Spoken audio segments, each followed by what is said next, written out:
எந்த பிரச்சனையும் இல்லாத ஒரு சாதாரணமான இடத்துல நல்ல விதமா வீடு கட்டி வாழணும் அப்படின்னு தான் பெரும்பாலான மக்கள் நினைப்பாங்க. ஆனா சிலர் ரொம்ப வினோதமான வீட்டை கட்டுறாங்க, இன்னும் சிலர் அசாதாரணமான இடத்துல வாழ்றாங்க. அந்த மாதிரி வித்தியாசமா கட்டப்பட்ட வீடுகளையும் மக்கள் வாழ்ற ரொம்ப வித்தியாசமான இடங்களையும் தான் இப்போ இந்த வீடியோல பார்க்க போறோம். இந்த வீடியோ ரொம்பவே சுவாரஸ்யமா இருக்கும். அதனால இந்த வீடியோவை ஸ்கிப் பண்ணாம கடைசி வரைக்கும் பாருங்க. வீடியோ பிடிச்சிருந்தா மறக்காம லைக்கும் ஷேரும் பண்ணிருங்க. Heinz shoe house. Mehlan Heinz அப்படிங்கிறவர் அமெரிக்காவில் பெரிய அளவில் ஷூ பிஸ்னஸ் பண்ணியிருக்காரு. அமெரிக்காவோட வேற வேற இடத்துல அவர் மொத்தமாக 40 ஷூ கடையை வச்சிருந்தாராம். அதனால 1948 அவர் ஒரு வீட்டை ஷூ மாதிரியே கட்டணும்னு பிளான் பண்ணி அதுக்கான வேலையை ஆரம்பிச்சாராம். அதே மாதிரி 1949 ஒரு வீட்டை ஷூ வடிவத்திலேயே கட்டி முடிச்சாங்க. அதுதான் ஹெய்ன்ஸ் ஷூ ஹவுஸ். மெஹ்லான் அந்த வீட்டோட ஆர்கிடெக்ட் கிட்ட ஒரு பழைய ஷூவை கொடுத்து இந்த மாதிரி வீடு கட்டணும்னு சொன்னாராம். அந்த ஆர்கிடெக்டும் ஹெய்ன்ஸோட எதிர்பார்ப்பை நிறைவு செய்யற மாதிரியே அந்த ஷூ வீட்டை டிசைன் பண்ணி கட்டி முடிச்சாங்க.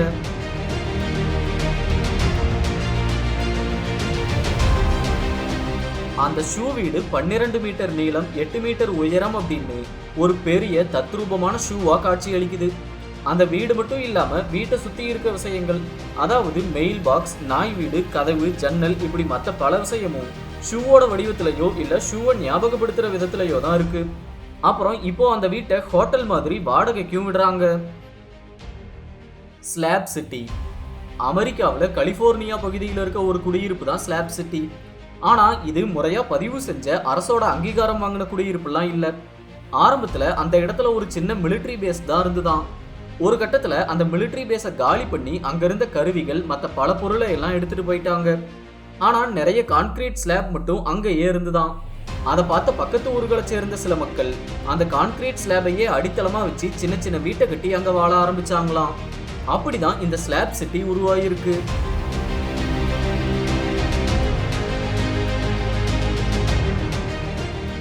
இப்போ ஸ்லாப் சிட்டியில பரபரப்பான நகர வாழ்க்கை பிடிக்காத மக்கள் தான் அதிகமா வாழ்றாங்க. அது அரசு அங்கீகாரம் இல்லாம உருவான குடியிருப்பு அப்படிங்கறதால அங்க போலீஸ், ஃபயர் டிபார்ட்மெண்ட், அரசோட குடிநீர் குழாய், இப்படி அரசோட எந்த சேவையும் கிடைக்காது.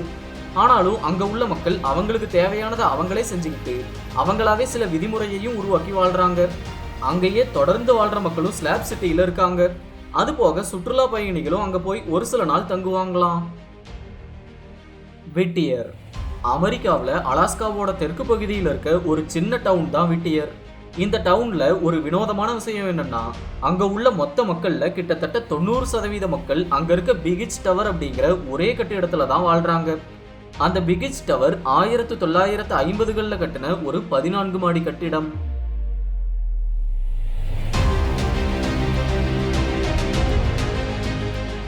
அந்த கட்டிடத்தை முதல்ல ராணுவ வீரர்கள் தங்குற ஒரு ஹாஸ்டல் மாதிரியான கட்டிடமா தான் கட்டினாங்களாம். ஆனா இப்போ அந்த கட்டிடத்துல சாதாரண மக்கள் குடியேறி குடும்பம் குடும்பமா வாழ்றாங்க. அந்த ஊரோட கொஞ்சம் மக்கள் தான் அந்த பிகிச் டவரை சுத்தி வேற சில கட்டிடத்துல வாழ்றாங்க. இந்த விட்டியர் ஒரு கட்டிடத்தை சார்ந்த ஒரு வினோதமான டவுனா இருந்தாலும் அது ஒரு முக்கியமான டிரான்ஸ்போர்ட் ஹப்பாவும் இருக்கு. ஏன்னா அங்க முக்கிய சாலைகள், ஒரு சுரங்கப்பாதை, ஒரு துறைமுகம், ஏர்போர்ட் இதெல்லாம் இருக்கு. பாஸ்கோ வெர்டிகேல். இத்தாலியோட மிலன் பகுதியில் இருக்க வித்தியாசமான குடியிருப்பு கட்டிடங்கள் தான் பாஸ்கோ வெர்டிகேல். இது எதனால வித்தியாசமானதுன்னு அதை பார்த்த உடனே தெரிஞ்சிடும். அந்த அளவுக்கு அந்த கட்டிடத்தோட வெளிப்பக்கம் நிறைய செடி கொடி மரம்லாம் வளர்ந்து அதுவே ஒரு காடு மாதிரி காட்சி அளிக்குது. அந்த கட்டிடம் வளர்ந்து வர்ற கட்டிடக்கலையும் இயற்கையும் ஒன்னா சேர்ந்த அமைப்புன்னு சொல்றாங்க. அங்க இருக்க 2 அடுக்குமாடி கட்டிடத்துல ஒரு கட்டிடம் 76 மீட்டரும் இன்னொன்று 110 மீட்டர் உயரமும் உள்ளது. அதுல 18 மற்றும் 26 அடுக்குகள் இருக்கு.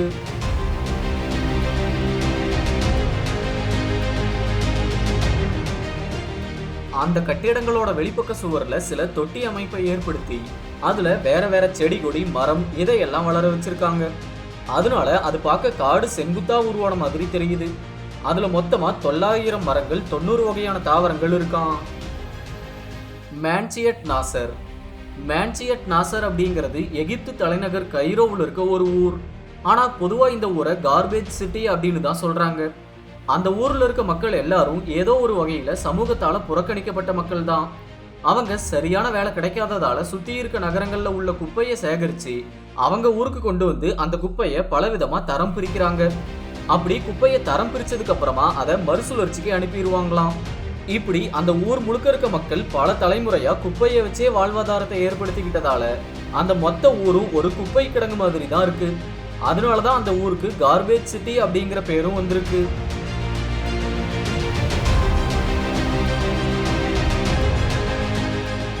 இப்போ அங்க உள்ள மக்கள்லயே சிலர் குப்பை மறுசுழற்சியை சிறப்பா செஞ்சு பொருளாதார அடிப்படையில ஓரளவுக்கு நல்லா இருந்தாலும் அவங்க அந்த குப்பைக்கு நடுவுல துர்நாற்றத்துக்கு நடுவுல தான் வாழ்றாங்க. அரசும் அந்த மக்களுக்கு எந்த அடிப்படை வசதியையும் முறையா செஞ்சு கொடுக்கறது இல்லையா. மவுண்ட் ஃபேன்ஜிங். சீனாவில் இருக்க மவுண்ட் ஃபேன்ஜிங் அப்படிங்கிற உயரமான மலை புத்த மதத்தோட ஒரு புனித தலமா இருக்கு. அது போக அந்த மலைப்பகுதி சிறப்பான இயற்கை சூழல் உள்ள அட்டகாசமான இடம். அந்த மலையில ரொம்ப காலம் முன்னாடியே புத்த கோவிலை கட்டி சில துறவிகள் அங்கேயே வாழ்ந்திருக்காங்க. இப்போ அந்த மலைக்கு புனித பயணம் போறவங்களும் சுற்றுலா பயணிகளும் போறாங்க.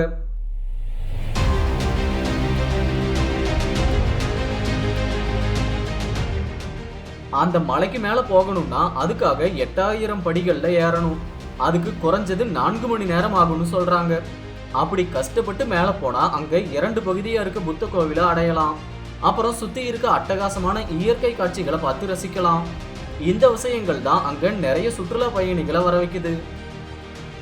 மீட்டியோரா. கிரீஸ் நாட்டில் இருக்க ஒரு தனித்துவமான பாறை அமைப்பு தான் மீட்டியோரா. அந்த பாறைகள் சுத்தி இருக்க சாதாரண நிலப்பரப்புல இருந்து ரொம்பவே உயரமானதா இருக்கு. அதனால அந்த பாறைகளுக்கு மேல இருந்து பார்க்கும்போது சுத்தி இருக்க நிறைய விஷயங்களை ஒன்னா பார்க்கலாம். அது மட்டும் இல்லாம நூற்றுக்கணக்கான ஆண்டுகளுக்கு முன்னாடியே அதுல சில பாறைகளுக்கு மேல சில வழிபாட்டு தலங்களை ஏற்படுத்தி வச்சிருக்காங்க.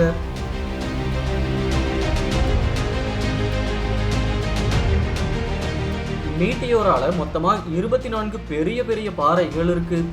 அது மேல இருந்து சுத்தி இருக்க விஷயங்களை பார்க்க அங்க அப்பப்போ சுற்றுலா பயணிகள் வந்து போவாங்களாம். அப்புறம் அந்த வழிபாட்டு தலங்கள்ல மத குருக்கள், துறவிகள், புனித பயணம் செஞ்சு வர்ற பக்தர்கள் இவங்கெல்லாம் அங்கேயே தங்கவும் செய்யறாங்க. அங்க சாதாரணமா நகர்பகுதியில ஊர்ல வாழும்போது கிடைக்கிற வசதி எல்லாம் கிடைக்காது. ஆனா அது அவங்களுக்கு பிரச்சனை இல்லை. லாருங்கார். லாருங்கார் சிச்சுவான் சீனாவில் இருக்க புத்திஸ்ட் அகாடமி. லாருங் பள்ளத்தாக்குக்கு நடுவில் இருக்க அந்த கல்வி கூடத்தை 1980 ஒரு புத்த வழிபாட்டு தலமா தான் ஏற்படுத்தினாங்களாம். ஆனா காலப்போக்கில் அது புத்த மதத்தை பத்தின விஷயங்களை சொல்லி கொடுக்குற இடமா மாறிச்சு. அது மட்டும் இல்லாம அங்க வரக்கூடிய துறவிகளோட எண்ணிக்கை அதிகமாகிக்கிட்டே போச்சு. அதனால அங்க சின்ன சின்னதா நிறைய கட்டிடங்களையும் கட்டிக்கிட்டே போனாங்க.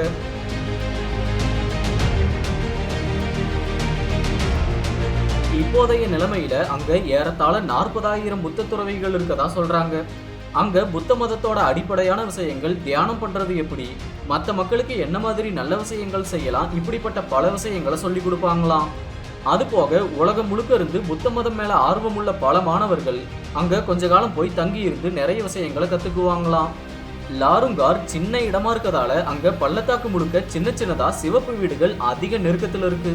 அங்க மின் வசதி இருக்கும், ஆனா தண்ணி குழாய் வசதி தான் இல்ல. Cave city.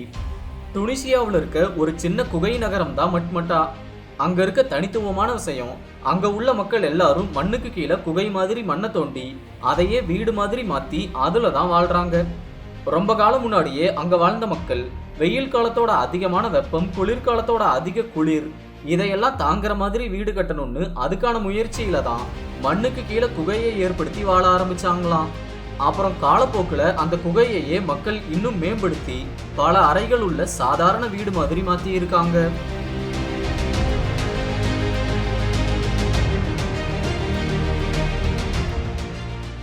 இப்போ அந்த வித்தியாசமான ஊரையும் அங்க உள்ள குகை வீடுகளையும் பார்க்க நிறைய சுற்றுலா பயணிகள் வந்து போறாங்க. அவங்க வசதிக்காக ஹோட்டல், ரெஸ்டாரண்ட் இந்த மாதிரியான விஷயங்களும் அங்க மண்ணுக்கு கீழேயே இருக்கு.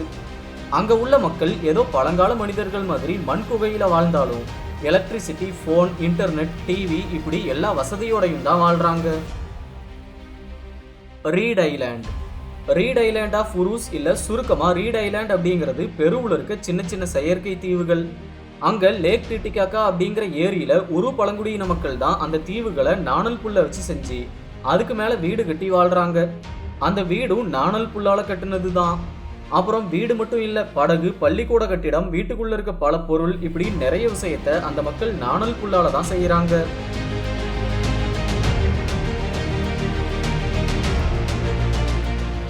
இந்த மாதிரி எல்லாத்தையும் நாணல் புல்லால செய்யறதால சுற்றுச்சூழல் மாசுபடுறது இல்ல. அப்புறம் அந்த மக்களும் அந்த நாணலுக்கு நடுவுல ரொம்ப எளிமையான வாழ்க்கையை தான் வாழ்றாங்க.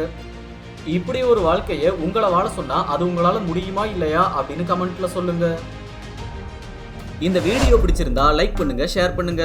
நம்ம கண்டென்ட்ஸ் உங்களுக்கு பிடிச்சிருந்தா மறக்காம பிரீஃப் கேஸ் தமிழ் சேனலை சப்ஸ்கிரைப் பண்ணிக்கோங்க. நன்றி, வணக்கம்.